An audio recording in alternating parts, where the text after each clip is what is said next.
Welcome back to Revise and Resubmit, the podcast that takes, those really dense academic papers and makes them surprisingly interesting. I'm Pavlov. And I'm Nikita. We've noticed a lot of you are tuning in, which is amazing, but I haven't quite hit that subscribe button yet. Yeah, and that little button, honestly, it's so small, but it makes such a huge difference in helping us reach more people with these important discussions. Right. It's true. Like the algorithms, those mysterious forces that decide what we all see and hear, they pay a lot of attention to subscriber numbers. Yeah, think of it like the subscribing. It's like casting a vote for quality content, So these insightful research discussions don't just get lost in the sea of all the information out there. More subscribers equals more visibility. Right. And that means more resources for us to make even deeper dives for you. Yeah. Maybe bring in experts for interviews, even do some live Q&A sessions where you can jump in. Yeah, exactly. It's all about building a community around research, Yeah. where curiosity thrives and knowledge is like shared and debated. So today we're going to be talking about a technique called parceling. Parceling? Yeah, and this is something that researchers can do when they are analyzing survey data, and it can actually have a pretty big impact on the conclusions of a study. Okay, so I'm intrigued already. I know that we are diving into a 2025 article from the Journal of Management. That's right. It's called Methods and Theory for Using Parcels in Management Research, an overview and guide for improved analysis. Yes. And what's really interesting about this particular article is that they actually reviewed over 350 management studies that have been published between 2008 and 2024. So it's really giving us a good look at how research is actually being done. So we're kind of getting a backstage pass into the world of research. Exactly. All right. Love it. So before we kind of dig into the nitty-gritty of parceling, we need to talk about this concept of latent variables. Okay. So latent variables are things that can't really be directly measured. Right, like job satisfaction or... Exactly, like job satisfaction or organizational commitment or things like that. Yeah, you can't just, take someone's temperature and figure out how satisfied they are. Exactly. You can't stick a thermometer in someone's brain and get a reading on their job satisfaction. Right. So researchers have to kind of come up with creative ways to measure these things. And they do that by using multiple survey questions to get at what we call this underlying or latent construct. So they're using all these different clues to kind of put together the pieces of the puzzle. Exactly. Okay. So it's like a detective trying to solve a mystery. They're going to be gathering evidence from a lot of different sources. And I guess kind of like a detective, a researcher has to decide which of those pieces of evidence are the most important. Precisely. And that's really where parceling comes into play. Okay. So this article highlights two main approaches to analyzing survey data. The first is called total disaggregation, and that's where every single survey question is treated as its own separate piece of information.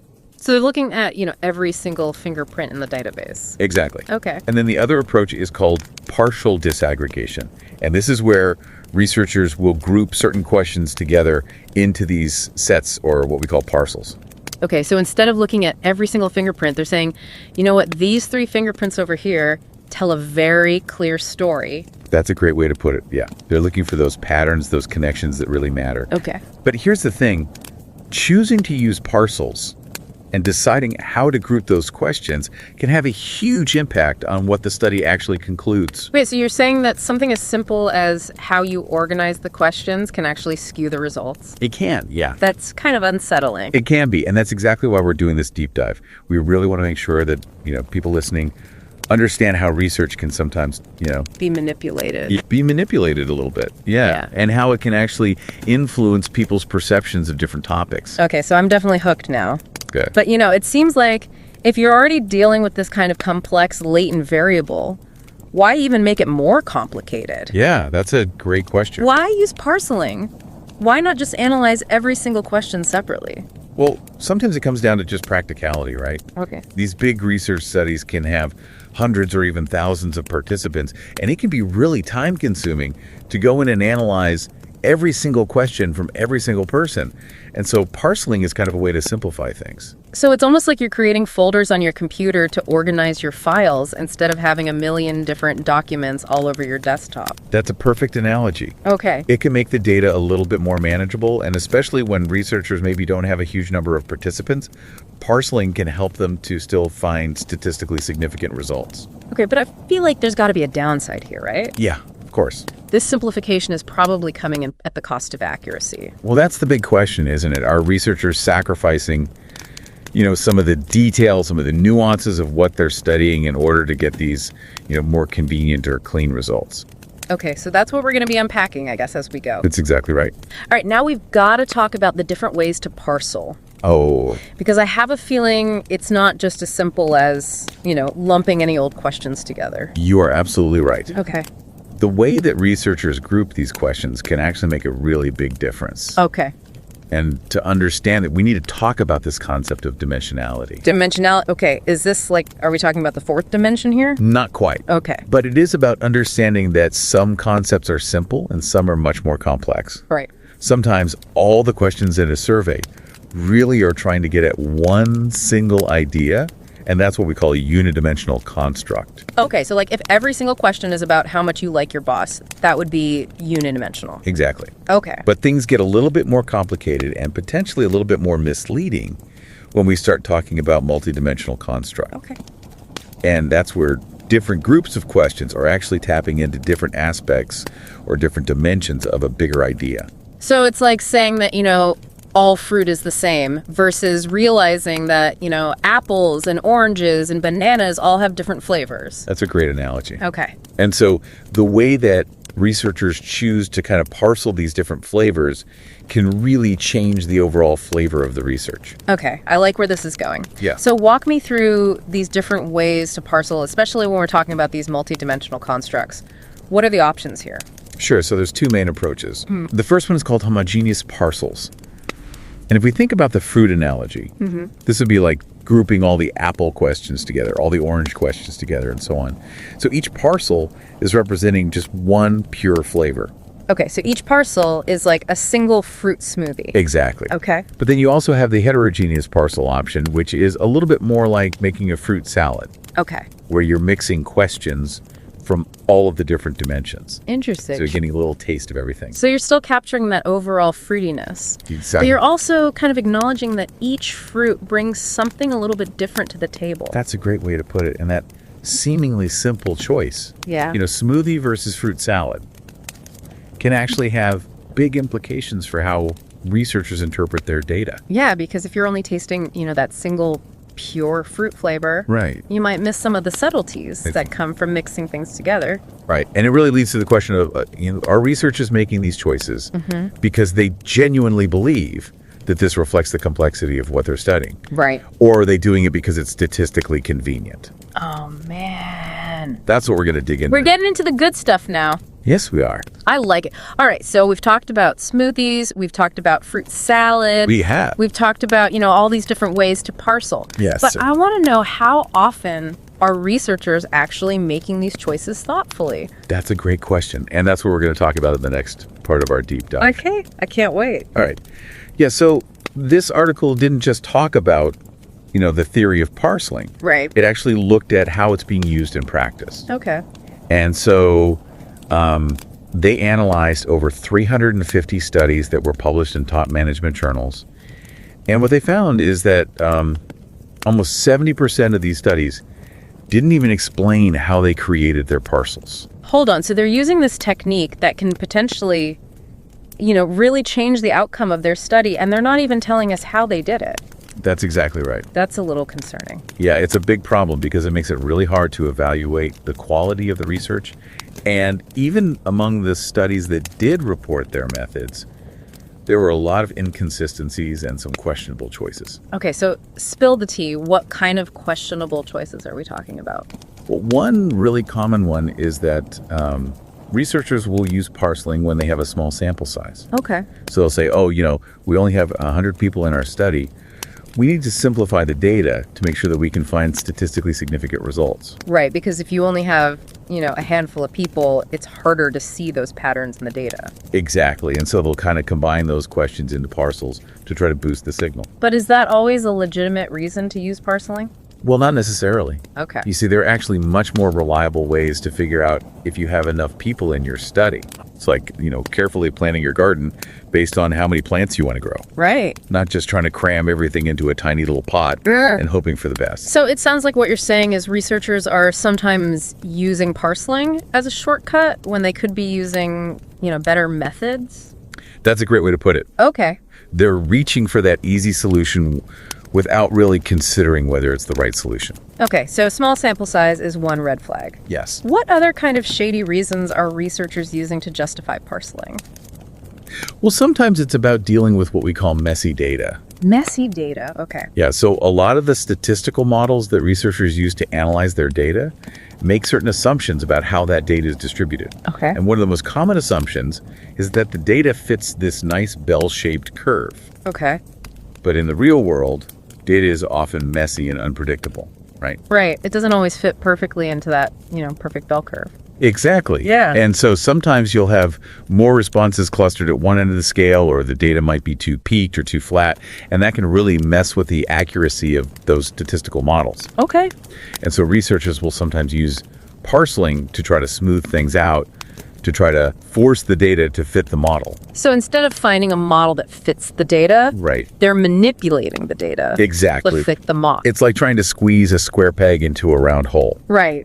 It's not really going to work. Exactly. It might sort of fit, but it's not going to be perfect. And what's even more frustrating is that there are actually newer statistical techniques that can handle this messy data without having to resort to parceling. So it's like they're using an old rusty tool when they have this brand new shiny tool sitting right there. That's a great analogy. Okay, so we've talked about small sample size. We've talked about messy data as potential red flags for parceling. Yes. But there's one more piece to this puzzle I think that we need to address. Yes. And that's factor analysis. Yes, factor analysis. This is a statistical technique that's really crucial for understanding those latent variables we were talking about earlier. Right, because we can't directly measure those things. So we need some way to figure out if we're actually dealing with a unidimensional construct or a multidimensional construct. Exactly. It's like shining a light into that black box of latent variables. Okay. And seeing what's actually going on inside. But here's the thing. The article found that a surprisingly large number of studies didn't even use factor analysis when they were creating their parcels. Wait a minute. So they're just like randomly grouping questions together without really knowing what those questions are measuring. That's essentially what's happening. That's like baking a cake without a recipe. That's a great analogy. You might end up with something, but it's not going to be what you intended. Exactly. And that's really the danger here. If researchers aren't using factor analysis to guide their decisions about parceling, they're essentially just kind of making things up as they go along, and that can lead to some really flawed conclusions. Okay, so we've uncovered some pretty shady practices here in the world of parceling. We have. But before we, completely lose faith in research, Right. I have to ask, is there a right way to do this? Absolutely. Just because parceling can be misused doesn't mean it's always a bad thing. Okay. When it's done thoughtfully and transparently, it can actually be a very valuable tool. So talk to me about those best practices then. What can researchers do to make sure that they're using parceling responsibly? Well, I think the first and most important thing is that they need to start with a really strong theoretical foundation. Okay. They need to really understand the concept that they're trying to measure. So, are we talking about job satisfaction as a whole, or are we breaking it down into, specific aspects like pay or work-life balance? That's a great example. And once they have a really clear understanding of the construct, then they need to decide how they want to represent it in their model. Okay. Do they want to treat each dimension as its own separate variable, or do they want to combine those dimensions into a single higher order construct? And that's where those homogeneous and heterogeneous parcels come in. Exactly. If they choose to combine dimensions, then they need to think really carefully about whether it makes more sense to group items from the same dimension together. Right. Or to mix items from different dimensions. So it's not just about, choosing whichever method is easier or more statistically convenient. Exactly. It's about being really intentional and making a choice that aligns with their research question. Okay. And then once they've made that decision, they need to use factor analysis to make sure that the items that they're grouping together actually belong together. Okay. They need to confirm that each parcel is really measuring what they think it's measuring. So it's kind of like double checking your work. Exactly. Make sure that you haven't accidentally mixed your apples and oranges. Right. And then finally, and this is really important, they need to be transparent about their methods. Okay. They need to tell us how they created their parcels, why they chose that particular approach, and what they found when they did their factor analysis. Mm-hmm. So it's all about being open and honest. Exactly. Letting other researchers and letting the public evaluate their work and see if it holds up under scrutiny. Right. Because at the end of the day, research is all about building this reliable body of knowledge. Absolutely. And that means being rigorous and transparent and accountable for the choices that we make as researchers. That's exactly right. Okay, so we've gone really deep into the weeds of parceling. We have. We've talked about, the good, the bad, and the statistically ugly. The ugly. But before we wrap up this part of our deep dive, I kind of want to bring it back to our listeners. Yeah. What are the key takeaways you want them to remember? What should they be looking for when they're reading about research in the news or online? Well, I think the most important takeaway is that research is not always as straightforward as it seems. Yeah. There are a lot of choices that researchers make behind the scenes, and those choices can have a really big impact on the results. So we can't just blindly accept, whatever the headline says. We have to be more critical consumers of research. Exactly. And remember that research is really a process. It's a process of discovery. Right. It's about gradually building up a body of evidence, and no single study is going to provide all the answers. So look for converging evidence from multiple studies before you draw any firm conclusion. That's such an important point. It's so easy to get swept away by like a single headline or a single finding, but the real power of knowledge comes from considering, multiple perspectives and really critically evaluating the evidence. Absolutely. And I think that's what makes this whole journey of knowledge seeking so fascinating. Well said. All right, so in our final part, we're going to shift gears a little bit, and we're going to talk about the implications of all of this for you, our listeners. Yeah. We're going to talk about how you can become a more savvy consumer of research and how you can apply these insights to your own decision making in everyday life. So stay tuned, folks. The deep dive continues. All right, so welcome back to the final part of our deep dive. Yeah, we've been talking about parceling and how this technique can be used in research. Yes, and now it's time to kind of bring it all home. Exactly. Because even if you're not a researcher yourself, understanding parceling can make you a much more savvy consumer of information. Because, let's be real, we are bombarded with research findings all the time. Oh yeah, everywhere you look. You see it in the news, on social media, even in advertising. Absolutely. And if you don't know how to critically evaluate those findings, you might be persuaded by some flashy claim that might not actually be true.